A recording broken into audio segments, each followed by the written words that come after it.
नमस्कार, राम राम।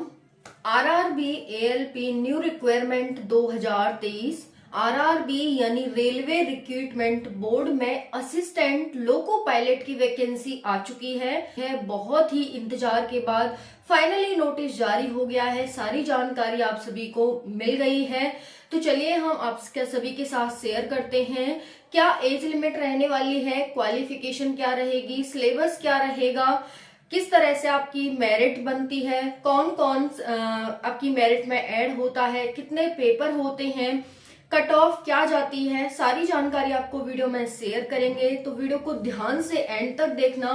चैनल पर नए हैं तो चैनल को सब्सक्राइब कर लेना। चलिए स्टार्ट करते हैं। आरआरबी यानी रेलवे एएलपी न्यू भर्ती 2024। तो इसमें क्या है आपके लिए खास? पहला तो यही है कि फाइनली वैकेंसी आ गई है। वैकेंसी आ गई है, छूट भी मिली है। जिस तरह से सभी वैकेंसीज में मिलती है उसी तरह से एक एक जानकारी आप सभी के साथ शेयर की जाएगी। अभी टेक्निकल जो हमारी पोस्ट होती है उसके लिए वैकेंसी नहीं है, सिर्फ ये एएलपी के लिए भर्ती है। तो एएलपी के लिए, टेक्निकल के लिए बात करेंगे, बट यहाँ पर वैकेंसी अभी रिलीज नहीं की है। वैकेंसी आने का तो 15 से 16 हजार का वादा था, बट अभी सिर्फ 5,000 के करीब ही हमें वैकेंसी देखने को मिल रही है। ठीक है, देखते हैं टोटल पोस्ट कितनी है। 5,696 टोटल पोस्ट है, जो कि सिर्फ एएलपी के लिए हैं। नेक्स्ट है अप्लाई डेट। आप सभी की अप्लाई डेट 20 जनवरी से फॉर्म यानी कल से फॉर्म भरे जा रहे हैं और 19 फरवरी तक फॉर्म भरे जाएंगे। बाकी यहाँ पर करेक्शन डेट भी है, 20 से 29 फरवरी के बीच आप सभी करेक्शन कर सकते हैं। बात कर लेते हैं फीस की। जनरल ओबीसी ईडब्ल्यूएस के लिए 500 रुपए, एससी एसटी पीएच कैंडिडेट और जो फीमेल कैंडिडेट है उनके लिए 250 रुपए हो जाएगी। और आपकी फीस रिफंडेबल है, यानी आपको रिफंड कर दी जाती है बाद में। चलिए नेक्स्ट देख लेते हैं। नेक्स्ट है यहाँ पर एज मोस्ट इंपॉर्टेंट है। 18 से 30 वर्ष आप सभी की एज हो जाती है। ये वैकेंसी है वो जोन वाइज वैकेंसी आई है।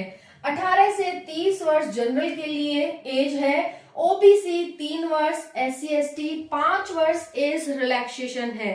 आपकी एज कैसे काउंट होगी, ध्यान से देखिएगा। 1 जुलाई 2024 से आप सभी की एज काउंट होने वाली है। 1 जुलाई 1994 से 1 जुलाई 2006 के बीच जो जनरल वाले बच्चे हैं उनका जन्म होना चाहिए। और जो ओबीसी वाले बच्चे हैं उनको चूंकि 3 वर्ष की छूट है, इस वजह से यहाँ 1991 में जन्म होना चाहिए। और एससी एसटी 1989 तक आप सभी का जन्म होगा, तो आप सभी इसके लिए एलिजिबल हैं। बात करते हैं क्वालिफिकेशन की। क्वालिफिकेशन आप 10th पास होने चाहिए, प्लस आपके पास आईटीआई होना चाहिए। अब आईटीआई किस में होगा, तो आपका एनसीवीटी और एससीवीटी से अप्रूव्ड हो, आपने इनसे अप्रूवल लेकर आईटीआई किया हो, 10th पास किया हो, तो आप एएलपी के लिए एलिजिबल हो जाते हैं। जैसा कि एएलपी के लिए वैकेंसी रिलीज कर दी गई है। अगर आप टेक के लिए अप्लाई करना चाहते हैं, यानी टेक्नीशियन पोस्ट के लिए अप्लाई करना चाहते हैं, तो आपके पास 12th होना चाहिए। 12th पास किसमें? फिजिक्स, केमिस्ट्री, मैथ में, पीसीएम में आप क्वालिफाई होने चाहिए। देश के किसी भी विश्वविद्यालय, किसी भी विद्यालय से आप 12th पास हो। ठीक है, चलिए अब बात कर लेते हैं कि अगर किसी ने यहाँ पर आईटीआई नहीं किया, डिग्री डिप्लोमा किया है, कुछ किया है, ठीक है, तो क्या वो अब एलिजिबल है या फिर सिर्फ 10th प्लस आईटीआई वाले ही हैं? नहीं, 10th प्लस आईटीआई वाले तो है ही। अगर किसी ने डिग्री डिप्लोमा भी किया है तो वो भी एलिजिबल हो जाते हैं एएलपी पोस्ट के लिए। ठीक है जी, तो यहाँ पर ये ध्यान रखेंगे आप सभी, डिग्री डिप्लोमा एएलपी आप सभी होगा तो आप एएलपी के लिए अप्लाई कर सकते हैं। ठीक है, असिस्टेंट लोको पायलट के लिए। नेक्स्ट आ जाता है सिलेबस की बात। सिलेबस की बात करें तो यहाँ पर कुछ आपको सिलेबस दे रखा है। 2 पेपर होते हैं, पेपर 1 और पेपर 2। क्या मेरिट में जुड़ता है वो हम आगे देखेंगे, तो बने रहिएगा वीडियो में। चलिए देख लेते हैं। देखो साथियों, यहाँ पर आपका पेपर 1 सिलेबस दे रखा है, पेपर 1 और पेपर 2 का। जो पेपर 1 है वो आपका क्वालिफाइंग नेचर का होता है। कैसा? क्वालिफाइंग नेचर का। पेपर 1 में 75 क्वेश्चन आते हैं, 1 घंटे का समय होता है, 1/3 नेगेटिव है और 75 मार्क्स ही मिलते हैं। साधारण भाषा में कहा जाए तो एक क्वेश्चन 1 मार्क्स का होता है। रीजनिंग से आएंगे क्वेश्चन 25, साइंस से 20, करंट अफेयर और जीके से 10 और मैथ से 20 क्वेश्चन आएंगे।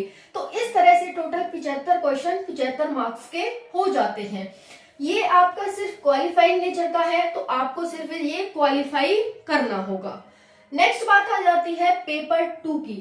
पेपर 2 में पार्ट ए होता है, पार्ट बी होता है, यानी पार्ट 1 और पार्ट 2 होते हैं। टोटल यहाँ पर आप देख सकते हैं कि 175 क्वेश्चन का ये पेपर 2 हमारा होता है। इसमें 100 क्वेश्चन आएंगे, 1.5 घंटे का समय होगा, नेगेटिव 1/3 होगी, 100 मार्क्स का ही पेपर हो जाएगा।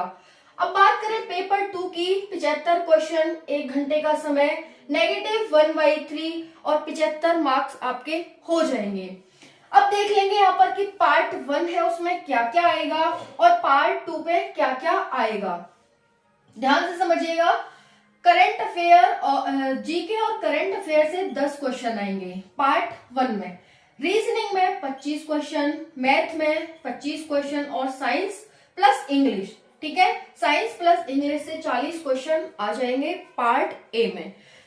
नेक्स्ट है पार्ट बी यानी पार्ट 2। ये 75 क्वेश्चन, 1 घंटे का टाइम, नेगेटिव मार्किंग 1/3, 75 मार्क्स। ये आपका ट्रेड होता है। इसमें क्या होता है? ट्रेड्स आपका होता है।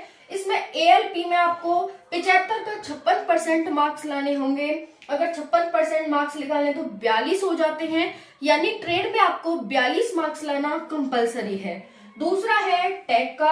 अगर आप टैग पोस्ट के लिए अप्लाई करते हैं तो आपको 35% मार्क्स लाना कंपलसरी है 75 का, जो कि 26.25 हो जाते हैं। ठीक है, इतना समझ आ गया। अब हम बात कर लेते हैं कि जो हमारी मेरिट बनेगी वो कैसे बनेगी। तो मेरिट आपकी एएलपी के लिए पेपर 2 से बनती है। किसके लिए? पेपर 2 से। जो ये हमारा पेपर 2 है ये हमारा क्वालिफाइंग नेचर का होगा।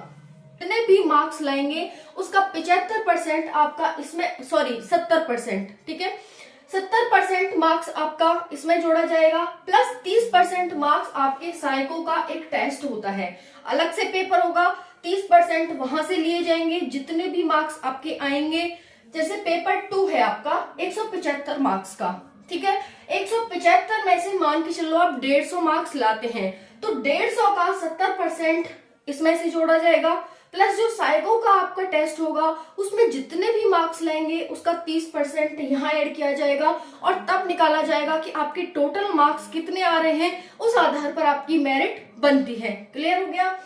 पेपर 2 का 15 गुना, मतलब पेपर 1 में जो बच्चे पास होंगे टोटल वैकेंसी का 15 गुना बच्चे पेपर 2 के लिए बुलाए जाएंगे। ठीक है, तो पेपर 2 के लिए कितने बच्चे बुलाए जाएंगे? टोटल वैकेंसी का 15 गुना। ठीक है, तो यहाँ पर इस तरह से है। अगर मैं आपको पेपर 1 के बारे में बताऊं तो दोनों सीबीटी होंगे, ये भी और ये भी। अब इसमें जो सबसे ज्यादा वेटेज है वो रीजनिंग का है और आपके साइंस मैथ का हो जाता है। आपको करंट अफेयर आप बहुत सारी पढ़ेंगे तब जाके एक आध क्वेश्चन सही कर पाएंगे। अच्छा है कि आप ये रटा रटाया सिलेबस पढ़ें, रीजनिंग पढ़ें, मैथ पढ़ें और साइंस पढ़ें। इनसे क्वेश्चन आपसे बाहर नहीं जाएंगे। लेकिन आप करंट अफेयर में अपना टाइम वेस्ट करते हैं, करंट अफेयर को पढ़ते हैं, तो ऑब्वियसली ना तो आपके करंट अफेयर के क्वेश्चंस हो पाएंगे और ना ही आप इसमें स्कोर कर पाएंगे। तो कोशिश करना कि करंट अफेयर को कम से कम पढ़ें और अपना टाइम रीजनिंग, साइंस और मैथ्स को दें। ठीक है, आप इसे क्वालिफाई इजिली कर लेंगे। दूसरा हम बात करते हैं पेपर 2 की। पेपर 2 में आप सबसे ज्यादा रीजनिंग सेम वही आ जाएगा, मैथ और साइंस को दें। तो अगर आप इनको सेम वही प्रोसेस यहाँ हो रहा है तो आपके लिए दोनों पेपर के लिए यही अच्छा होगा कि आप मैथ, रीजनिंग और साइंस को ज्यादा से ज्यादा पढ़ें। ठीक है साथियों, बाकी कोई डाउट रह गया हो तो कमेंट सेशन में कमेंट कर देना। आई होप वीडियो पसंद आई होगी। पसंद आई लाइक करें, शेयर करें, सब्सक्राइब करें और ज्यादा से ज्यादा वीडियो को शेयर करें। तो ज्यादा से ज्यादा फॉर्म अप्लाई करो। Thank you so much. जय हिंद।